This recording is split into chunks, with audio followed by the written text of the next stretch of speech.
पहले ज़मानों में कौन सा घरों में फ्रिज होती थी, आपको कभी किसी ने ऐसा तरीका नहीं बताया होगा कि चना दाल का जो इतना लजीज वाला ये हलवा इसे डब्बों में भरकर लंबे टाइम तक स्टोर कर दिया जाता था। ऐसा हलवा जिसकी एक्सपायर होने की कोई डेट ही नहीं है। तो ये वो हलवा है जिसमें पानी की एक बूंद यानी चीनी या चाशनी का कोई काम नहीं है। आप जितना लंबे टाइम स्टोर करेंगे, जब भी आप खाएंगे आपको ऐसा लगेगा कि आज ताज़ा खाया है। इसके लिए आपको फ्रिज की भी ज़रूरत नहीं है। तो आइए चने दाल का जो असल हलवा है वो कैसे बनता है वो आप जब बनाएंगे तो यकीन माने बुजुर्ग भी खाएंगे। इसका दाना दाना इतना लजीज है कि वो भी आपके हाथ चूम जाएंगे। अस्सलाम वालेकुम, मैं हूँ किरण और आप देख रहे हैं यूट्यूब चैनल किरण के खाने। इस बार रबीउल अव्वल में आप भी इतने मज़े मज़े के हलवे बनाएं जिसका जायका बुलाना सबके लिए मुश्किल हो जाए। सबसे पहले चना दाल लिया, पूरा 1 कप लिया, तकरीबन वज़न इसका है 150 ग्राम। इसे हमने रात भर पानी में भिगो दिया था। जब आपने चना दाल को हलवे के लिए इस्तेमाल करना है उसे अच्छी तरह धोकर रात भर पूरी रात पानी में भिगो दें। अगले दिन फिर आपने उसे अच्छी तरह धोकर किसी भी कढ़ाई में डाल देना है और जिस कप से इसमें पूरा कप भरकर हमने दूध डाला है इसी कप से हमने पूरा 1 कप भरकर चना दाल लिया। दोनों चीज़ें बराबर जाएंगी। दूध डालने के बाद एक उबाल आने का इंतज़ार किया। उसके बाद बिल्कुल हल्की सी आँच पर आपने इसे पकने के लिए रख दिया। हमें चावल पे जैसे दम लगाते हैं इतनी हल्की सी आंच पर इसे चना दाल को गलाया है। इससे फिर दूध भी बच गया, तकरीबन आधा कप दूध ड्राई होगा, इसमें आधा कप बच जाएगा। अच्छा, इसमें ना एक्स्ट्रा हमें कोई पानी नहीं डालना और चाशनी भी इसकी नहीं तैयार होगी, तो इसलिए पानी की तो एक बूंद इस हलवे में नहीं जाएगी। इसे आपने इस तरह से ग्राइंड कर लेना है उसी दूध के साथ। बस कोशिश कीजिएगा हल्की सी आँच पर आपने चना दाल को गलाना है। सारी रात की भीगी हुई चना दाल है, बहुत जल्दी गल जाती है, 10-15 मिनट में ही गल जाएगी। तो यहाँ पर आपने इसे ग्राइंड करके इसका पेस्ट बना लेना है। तो इसी तरह का पेस्ट बनेगा, ज़रा दरदरा सा, तो आपने परेशान नहीं होना। जिस कप से आपने लिया है चना दाल और दूध उसी कप को फुल भरकर आपने लेना है घी। हमने प्याले से इस्तेमाल किया है क्योंकि कप से निकालना मुश्किल हो जाता है। अच्छा, इसमें ना आपने फिर देसी घी का इस्तेमाल करना है, तो देसी घी ही लीजिएगा इस हलवे के लिए। देसी घी को हल्का गर्म करके सारा जो बना हुआ पेस्ट है ना चना दाल का वो इसमें आपने डाल देना और यहाँ पर आपने चम्मच नहीं छोड़ना। इसे आपने अच्छी तरह से इसकी भुनाई करनी है जब तक कि सुनहरी कलर तक आपने भूनना है। जब तक अच्छा सुनहरी कलर आ जाएगा उसके बाद इसमें 1 टीस्पून भरकर आपने हरी इलायची का पाउडर डालना है। अब इसमें डालेंगे चीनी पाउडर। तो चीनी का आपने पाउडर बनाकर ही इस्तेमाल करना है और पूरा वही कप भरकर आपने चीनी पाउडर लेना है। हमने यहाँ पर चीनी का भी प्याले से ही इस्तेमाल किया है क्योंकि कप से निकालना थोड़ा बार बार ना मुश्किल होता है, इसलिए खुले प्याले में डाल लिया। आपने ना नाप के लिए एक बर्तन रखना है, उसी बर्तन से फिर आपने सारी चीज़ें लेनी है। जैसे चना दाल जितना होगा उतना ही दूध होगा, उतना ही घी होगा, उतना ही इसमें चीनी का पाउडर जाएगा। अब देखें थोड़ा थोड़ा करके चीनी पाउडर डालते जाइएगा, अच्छी तरह मिक्स करते जाइएगा। और यहाँ पर चीनी पाउडर जब आप इसमें मिक्स करेंगे इसमें हल्की हल्की झाग सी बनेगी। चूल्हे की आँच को ना इस जगह पर आपने ज़रा हल्का रखना है ताकि चीनी पाउडर जो है वो अपना इसमें चाशनी खुद ब खुद ही बनना शुरू हो जाएगी। चीनी पाउडर इसमें मेल्ट होगी तो उसका सीरा सा बनेगा। तो ये अच्छा खासा हमें इसे खुश करना है। इसी दौरान इसमें कुछ ड्राई मेवाजात का इस्तेमाल कर लेते हैं जिसमें हमने काजू बादाम, लेकिन बादाम को ना इस हलवे में आपने भिगो कर उसका छिलका उतार कर फिर इस्तेमाल करना है। थोड़ा सा कटा हुआ आपने खोपरा लेना है, साथ में 4 मगज़ लेने हैं। किशमिश भी डाल सकते हैं लेकिन चना दाल के हलवे में हमारे यहाँ किशमिश कम ही डाली जाती है। यहाँ पर चीनी पाउडर के साथ जब आप इसकी भुनाई करेंगे तो एकदम से ये कलर अपना चेंज कर लेगा, कलर चेंज करता जाएगा इस तरह से। तो आप जब बुनाई करेंगे ना उस वक्त बना रहे होंगे तो आपको अंदाज़ा हो जाएगा। उसके बाद ये देखें माशाल्लाह सारा घी जो है ये छोड़ देता है। घी बिल्कुल इसमें बराबर जाता है क्योंकि इसे काफ़ी टाइम तक बिना फ्रिज के आप स्टोर कर सकते हैं आराम से, बिल्कुल भी ख़राब नहीं होता। यहाँ पर देखें ये बिल्कुल बनकर तैयार है। नीचे वाली तह पे अच्छा गोल्डन कलर आ जाता है और इस तरह से आपने इसकी अच्छी तरह मिक्स कर लेना है। अगर तो आपने इसे लंबे टाइम तक स्टोर करना है बिना फ्रिज के तो आपने इसमें खोए का इस्तेमाल बिल्कुल नहीं करना। अगर आपने उसी वक्त इसे इस्तेमाल में लाना है यानी 1-2 दिन में ये इस्तेमाल हो जाए तो आप इसमें फिर फीके खोए का इस्तेमाल कर सकते हैं। इससे फिर ये टेस्ट और फ्लेवर आ जाता है। हमारे यहाँ बुजुर्गों की बड़ी ही ये पसंदीदा डिश है और बारिश के मौसम में तो फिर बच्चे भी इसका पीछा नहीं छोड़ते और ये हेल्दी भी बहुत है, आपको पसंद भी बहुत आएगी, बहुत ज़्यादा टेस्टी है। जिसके लिए सबसे पहले चाशनी तैयार होगी, जिसके लिए 2 कप चीनी में हमने 4 कप पानी डालना है क्योंकि इसमें पानी थोड़ा डबल जाएगा। 1 कप के करीब इसमें पानी ड्राई भी हो जाएगा। तो स्टार्ट में ही आपने चाशनी को पकने के लिए रख देना है।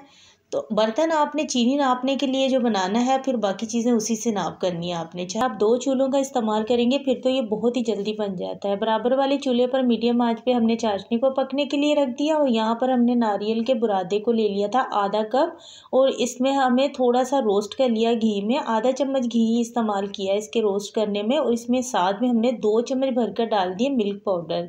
तो बस यहाँ पर आपने जब मिल्क पाउडर इसमें डालना है तो चूल्हा बंद कर देना है और अच्छी तरह से इसे मिक्स करके और उतार कर किसी अलहदा बर्तन में निकाल कर रख लीजिएगा। तो इसमें हमने 1/2 टीस्पून डाल दी हरी इलायची, पीस कर उसका पाउडर डाल देना है। और बाकी जो हमने रोस्ट किए हैं अभी अभी देसी घी में बादाम, काजू, दोनों को आपने बहुत बारीक सा पाउडर बना लेना है। और साथ में जो हमने रोस्ट किया है नारियल और सूखा दूध, अच्छा बाकी का हमने बचा लेना है और सारा नहीं हमने इस्तेमाल करना, सिर्फ 3 चम्मच भरकर आपने इसमें डालने हैं। तो यहाँ पर आपने चाशनी को ना ज़रा सा चेक कर लेना है, बस हल्की सी चिपचिपी चाहिए हमें चाशनी, ज़्यादा आधा तार या एक तार नहीं बनना चाहिए, ये बस चिपचिपी चाशनी चाहिए जैसे हम हलवे वगैरह के लिए बनाते हैं ना, बिल्कुल उसी तरह की। यहाँ पर इसमें 200 ग्राम यानी पूरा 1 कप भरकर इसमें आपने फीके खोया डाल देना है। अब जब आप इसमें लास्ट में खोया डालेंगे, साथ साथ हमने सारी चीज़ें डाल दी हैं, खोया भी डाल दिया है, तकरीबन खोया इसमें ज़रूर जाएगा, खोए के बगैर ये मीठा अधूरा है। तो खोया डालने के बाद आपने जस्ट इसमें मिक्स करना है और यहाँ पर चूल्हा बंद कर देना है। अगली चीज़ इसके लिए हमें सूजी चाहिए होगी, तो जिस कप से हमने नाप रखा है चीनी का, उसी कप से हमने नाप कर 3 कप भरकर सूजी ली है। हमारे यहाँ मीठे बनते रहते हैं इसलिए ना इसमें थोड़ा सा हमने कम मीठा रखा है। इसकी चाशनी हमने 2 कप से बनाई है, लेकिन अगर आपको तेज़ मीठा खाने में पसंद है आपकी फैमिली को, तो आप 3 कप यानी जितनी आपने सूजी लिया उतना ही बराबर आप इसके चीनी का नाप करके ना आप चाशनी तैयार कर सकते हैं। लेकिन फिर वो बहुत ही ज़्यादा ना तेज़ ही मीठा हो जाता है, लेकिन इतना मीठा ना इसमें बहुत अच्छा लगेगा, आपको बहुत टेस्टी लगेगा। हमारे यहाँ फिर बुज़ुर्गों की रिक्वेस्ट भी थी कि थोड़ा सा ना हल्का मीठा रखें। यहाँ पर हमने 3 कप सूजी को आधे कप घी में ही भूनना है, तो घी हमने देसी लिया है। कोशिश कीजिएगा इस रेसिपी में ना आप देसी घी इस्तेमाल कीजिएगा, बड़ा ही बेहतरीन टेस्ट आएगा, क्योंकि बाकी सारी चीज़ें भी हमने थोड़ी इसमें इस्तेमाल किया, तो अब घी पे आके हम क्यों पीछे रहें। थोड़ी सूजी का कलर ना वाइट वाइट ही रहता है, लेकिन वो अच्छी तरह बस भून जाए। उसके बाद जी इसमें हमने ये जो चाशनी है वो रखी हुई ठंडी भी हो चुकी थी, लेकिन इसमें डाल दी हमने, गर्म नहीं की। इस तरह आपने इसमें डाल देनी है। उसके बाद आपने इसमें कंटिन्यू चम्मच चलाना है, चम्मच चलाना छोड़ना नहीं है, क्योंकि ये नीचे कढ़ाई में लगे ना, इसलिए चम्मच चलाए जब तक कि ये अच्छी तरह सॉफ्ट भी हो जाए और थोड़ी कुरकुरी भी रहे। ये एक ऐसा मीठा है, ना ये ज़्यादा सॉफ्ट बनता है और ना ये ज़्यादा सख्त है कि चबाया ही ना जाए, यानी कि दरमियाना सा, बड़ा ही लज़्ज़त से भरपूर। जब आप इसे बनाएंगे तो आपको अंदाज़ा होगा, बहुत ही यानी कि दानेदार सा बनता है, बड़ा ही मज़ेदार। तो यहाँ पर जी जैसे आप इसमें चाशनी डालेंगे, मीडियम आंच पे आपने अच्छी तरह से इसे भून लेना है। और तकरीबन ना जब ये चाशनी ड्राई भी हो जाएगी ना, उसके बाद भी आपने 3-4 मिनट एक्स्ट्रा भी इसे भूनना ज़रूर है, भी हो जाए, ज़्यादा ही कुरकुरा ना रहे। तो यहाँ पर देखें माशाल्लाह से ये बनकर तैयार है। तो बस यहाँ पर ये कढ़ाई में भी सेट हो सकता है, तो इसे सेट करने के लिए आप किसी भी स्टील की डिश का भी इस्तेमाल कर सकते हैं। बेसन की ऐसी कोई लजीज बर्फ़ी शेयर करने लगे हैं, इसे आप बनाएंगे जब तो बुज़ुर्ग भी आपके हाथ चूम जाएंगे, इतनी कोई लजीज बनती है, जब बनाएंगे तो अंदाज़ा होगा। सबसे पहले आपने एक खुली सी कोई भी परात या कोई ऐसी थाल ले लें जिसमें आप आटा वगैरह घर पर गूंथते हैं, ठीक है, ऐसा बर्तन लीजिएगा। यहाँ पर जी हमने ले लिया है बेसन 200 ग्राम। ये जो हमारे पास एक छोटा सा प्याला है, इसमें 100 ग्राम के करीब बेसन आ जाता है, तो 200 ग्राम से आप ये रेसिपी तैयार कर सकते हैं। यहाँ पर बेसन हमने लिया है 170 ग्राम, इसमें हमने 30 ग्राम डाल दिया है मिल्क पाउडर, ठीक है। 3 चम्मच भरकर भी आप मिल्क पाउडर के ले सकते हैं, 3 या 4 चम्मच भरकर। उसके बाद जी आपने जिस कप से बेसन लेना है उसी कप को फुल भरकर 1.5 कप तकरीबन इसे मिक्स करने में दूध लग जाएगा। यहाँ पर जब हम बेसन को दूध डालकर मिक्स करेंगे तो आपने एक कांटे वाला चम्मच लेना है मिक्स करने के लिए, क्योंकि मिक्स करना आपके लिए बहुत आसान होगा। उसका इस्तेमाल करते वक्त फिर आपने अंदाज़ा रख लेना है, ठीक है। चाशनी अब बनाने के लिए हमने उसी प्याले का इस्तेमाल किया है जिससे हमने नाप कर बेसन लिया है। तो तकरीबन 1 प्याला हमने चीनी ली है, उसमें आधा प्याला हमने पानी डाल दिया है। चूल्हे की आंच आपने मीडियम रखनी है ताकि चाशनी के लिए जो चीनी है पानी में अच्छी तरह पहले मेल्ट हो जाए, तो मीडियम आंच पे बहुत अच्छी तरह मेल्ट हो जाती है। उसके बाद चूल्हे की आंच को थोड़ा बढ़ा लीजिएगा ताकि ये तकरीबन 2-3 मिनट तक पकेगी। हमें यहाँ पर चिपचिपी और आधे तार वाली चाशनी चाहिए इस बर्फ़ी के लिए। फिर भी आपको ज़्यादा तेज़ मीठा पसंद है तो अब फिर इसमें थोड़ी सी मिकदार बढ़ा सकते हैं आप चीनी की, लेकिन हमारे हिसाब से ये बिल्कुल ठीक है। यानी इतनी ज़्यादा तेज़ मीठी बर्फ़ी भी अच्छी नहीं लगती। यहाँ पर चाशनी को आपने मीडियम हाई आंच करके ना 2-3 मिनट तक आपने पकाना है। उसके बाद इस तरह से आपने बड़े ही माना कि एहतियात से यहाँ पर आपने चेक करना है। किसी बर्तन में निकाल कर थोड़ा हल्का ठंडा करके चेक कर लीजिएगा। आधी तार आनी चाहिए। तार रास्ते में टूट रही थी, आधी बन रही थी। आधी तार बनेगी, खूब अच्छी चिपचिपी चाशनी बनेगी, तभी बर्फ़ी हमारी जो है वो बड़ी ही ज़बरदस्त बनेगी। ऐसे ही बनेगी कि जैसे बहुत ही ज़्यादा नरम होती है ना हलवे की तरह की बर्फ़ी, वैसी नहीं बनेगी। बिल्कुल खाने में बर्फ़ी की तरह की लगेगी। अब इस जगह पर आपने चाशनी को किसी बर्तन में निकाल कर अलहदा से रख लेना है। इस चाशनी में हमने किसी लेमन का, सिरके का, किसी भी चीज़ का इस्तेमाल नहीं करना। यहाँ पर हमने उसी कढ़ाई को साफ़ करके उसमें ले लिया है आधा कप देसी घी। इस रेसिपी में, बर्फ़ी की रेसिपी में आप डालडा घी का भी इस्तेमाल कर सकते हैं, देसी का, दोनों में से जो भी आपके पास हो। लेकिन देसी से फिर ये होता है ज़रा खुशबूदार चीज़ तैयार हो जाती है। अब देसी घी में हमने जो यहाँ पर बेसन को दूध के साथ मिक्स करके रखा था वो डालने के बाद आपने यहाँ पर चम्मच को छोड़ना 1 मिनट के लिए भी नहीं है, जब तक कि ये अच्छी तरह से आप इसमें मिक्स नहीं कर लेते। फिर उसके बाद इसकी जब हम मिक्स करेंगे इसे तो और ज़्यादा मुश्किल हमें होगी। यहाँ हरी इलायची का पाउडर ज़रूर जाएगा एक बेहतरीन फ्लेवर के लिए। थोड़ा सा यानी कि आपको मेहनत करनी पड़ेगी, अच्छी तरह मिक्स कर लेना है। उसके बाद ये इस तरह से हो जाएगा जैसे कि हमने इसमें घी का इस्तेमाल किया ही नहीं था। ये जब आप उस वक्त इसे बनाएंगे तो आपको फिर अंदाज़ा होता जाएगा कि ये चीज़ कैसी बनती जा रही है। यहाँ पर बिल्कुल दानेदार की तरह ये बनता जाएगा। इसे आपने 15 मिनट तक भूनना है। मीडियम लो आंच पर भूनिएगा। ज़्यादा हल्की आंच करेंगे तो भी बहुत ज़्यादा टाइम ले लेगा बेसन भूनने में।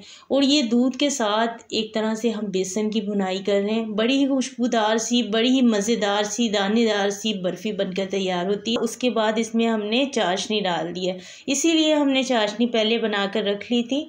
तो वो सारी एक ही वक्त में आपने चाशनी इसमें डाल देनी है। पूरा एक प्याला ही भरकर हमारे पास बन गई थी।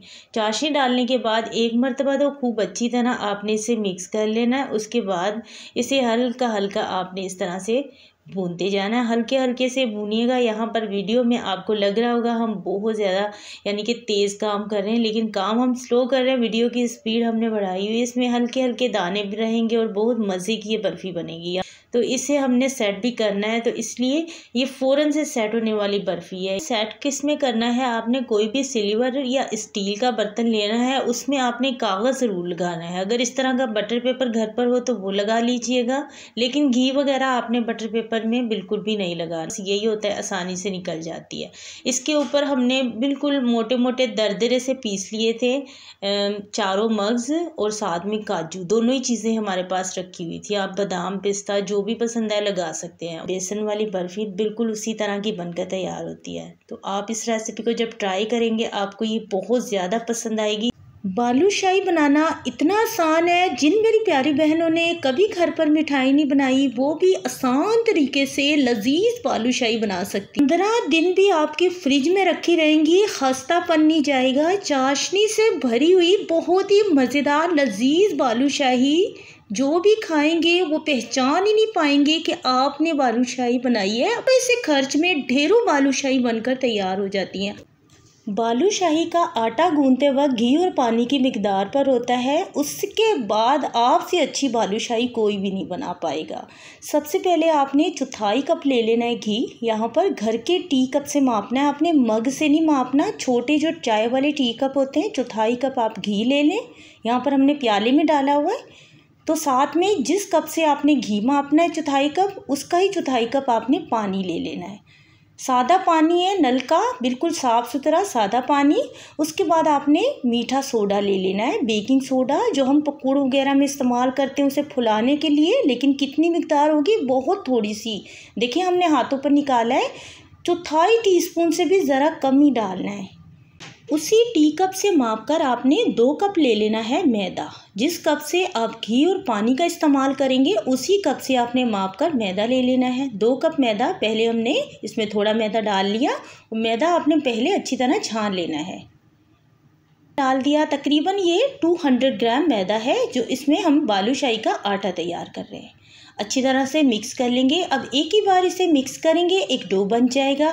इसमें हमें बार बार पानी या घी डालने की ज़रूरत नहीं पड़ेगी। एक ही बार हमने चीज़ों का इस्तेमाल किया और इसका डो बन गया। इकट्ठा करके उसी प्लेट में हमने रख दिया। इसके ऊपर लगा देंगे घी। जो हमने घी बचा लिया था उसी में से घी लेकर अच्छी तरह से लगा देना ऊपर। अच्छी तरह से प्लेट पे भी हमने लगा दिया ताकि इसके ऊपर पापड़ी ना आए। तो इसे रख देते हैं 10 मिनट के लिए। तब तक हम यहाँ पर चाशनी तैयार करते हैं। चाशनी तैयार करने के लिए हमने 1 कप ले लिया है यहाँ पर चीनी, यानी 100 ग्राम चीनी। जिस कप से चीनी ली है उसी कप से माप कर 1 कप पानी डाल देंगे, क्योंकि हमारे पास पहले से चाशनी बनी हुई रखी थी। जलेबी की रेसिपी बहुत जल्द आपको मिलेगी, उसमें हमने बहुत सारी चाशनी बना ली थी, थोड़ी बची हुई रखी थी। अगर आप 2 कप से चाशनी बनाएंगे तो 2 कप पानी डालकर आपने चिपचिपी चाशनी बनानी है। इसकी चाशनी हमें 1 तार वाली, आधे तार वाली नहीं चाहिए, बल्कि खूब अच्छी चिपचिपी चाहिए। ज़रा पतली चाशनी होगी ना तो भी बालूशाही के अंदर चाशनी नहीं जाएगी। तो ज़रा सी चिपचिपी आपने दोनों उंगलियों में लेकर देख लेनी है। अगर चाशनी हमारी 3 से 4 मिनट पकने के बाद चिपचिपी हो गई है तो फिर आपने इसे उतार कर ठंडा होने के लिए रख लेना है। बाकी की चाशनी भी हमने इसमें मिक्स कर दी है। यहाँ पर हमारी चिपचिपी सी चाशनी तैयार हो चुकी है। बालूशाही निकालनी है तो क्या करेंगे, इसमें से अगर हम पेड़े अलग-अलग निकालेंगे तो एक जितनी साइज़ की बालूशाही नहीं बनेगी। घर में जो बड़े वाला खाने वाला चम्मच होता है, चावल खाने वाला चम्मच, आपने वो ले लेना है। उस हिसाब से ना आपने इसमें से आटा लेते जाना है। इस तरह सारी एक साइज़ की बालूशाही बनेगी। बालूशाही बनाने के लिए आपने आटा लेने के बाद उसका पेड़ा नहीं बनाना, बल्कि अपनी हथेली पर रखना है। दूसरी हथेली से आपने हल्के हल्के उसे गोल गोल घुमाते जाना। हल्के हल्के एक हथेली पर रखेंगे, दूसरी हथेली से गोलाई देते जाएंगे। लेकिन गोलाई आपने गोल इस तरह बॉल्स की तरह नहीं देनी, बल्कि थोड़ी सी दबाते हुए आपने उसे गोलाई देनी है। इससे इसमें लेयर्स बनेंगी। तो उंगली की मदद से बीच में आपने इसके सुराख कर देना है। ये हमारी बनती जा रही है बहुत ही ज़बरदस्ती बालूशाही। करते वक्त चंद एक बातों का ही हमें ख्याल रखना होता है, जिससे बालूशाही में खुद ब खुद ही लेयर्स बनती हैं। इसकी लेयर्स बनाने के लिए बस यही टिप्स हैं जो आपके साथ शेयर कर रहे हैं। सबसे पहले तो जिस तेल में हमने बालूशाही को फ्राई करने के लिए डाला है वो देखिए कितना ठंडा है। इतना ज़्यादा गर्म नहीं होना चाहिए। तेल का टेम्परेचर लो होना चाहिए। अगर तेज़ गर्म तेल में डालेंगे तो उसी वक्त ये तैर कर ऊपर आ जाएंगी। लेकिन अब क्या है, अब इसमें हमने तेल में डाल दी हैं। अब हम इंतज़ार करेंगे 10 मिनट तक। 10 मिनट इन्हें देंगे जब तक ये तेल के ऊपर नहीं आ जाती तैर कर। बहुत ही हल्की सी आंच पर, दम वाली आंच पर हल्के हल्के से ये पककर इसमें लेयर्स बनेंगी और ये तैर कर ऑयल के ऊपर आ जाएंगी। देखें आहिस्ता आहिस्ता से ये तेल के ऊपर आ रही हैं। जब ये तेल के ऊपर आ जाएंगी 10 मिनट के बाद तो इनकी साइड को आपने चेंज कर देना है। इसमें लेयर्स भी बन गई, इससे कच्चापन भी नहीं आएगा। खस्ता भी बहुत बनेंगी बालूशाही, अंदर तक पकी हुई होंगी और इसमें खस्तापन बहुत ज़्यादा आएगा। तो यहाँ पर आपने बस इन्हीं बातों को ध्यान में रखना है। तो आपसे ज़्यादा अच्छी बालूशाही तो कोई बना ही नहीं पाएगा। जब हल्का सुनहरी कलर आ जाएगा तब तक आपने इन्हें मीडियम आंच पर फ्राई करते रहना है। उसके बाद ऑयल से बाहर निकाल दें, किसी छन्ने में फैला कर रख दें, एक्स्ट्रा ऑयल निकल जाए। चाशनी को आपने ज़रा सा गर्म कर लेना है, हल्का सा गुनगुना सा गर्म कर लें चाशनी को। उसके बाद बालूशाही इसमें डालें। 1 मिनट आपने इसमें भीगे रहने देना है बालूशाही को। 1 मिनट काफ़ी होता है गर्म चाशनी में, क्योंकि ये अच्छी तरह बालूशाही के अंदर चली जाती है चाशनी। 1 मिनट से ज़्यादा रखेंगे तो इसमें बिखरना शुरू हो जाएगी और ज़्यादा ही सॉफ्ट बन जाएगी। बस यही चंद टिप्स थी जो आपके साथ शेयर की हैं। इंशाल्लाह आज की छोटी सी शेयरिंग आपको ज़रूर पसंद आई होगी। तो इस रेसिपी को आप लाजमी ट्राई कीजिएगा, ये बहुत मज़ेदार बनती है। अल्लाह हाफिज़।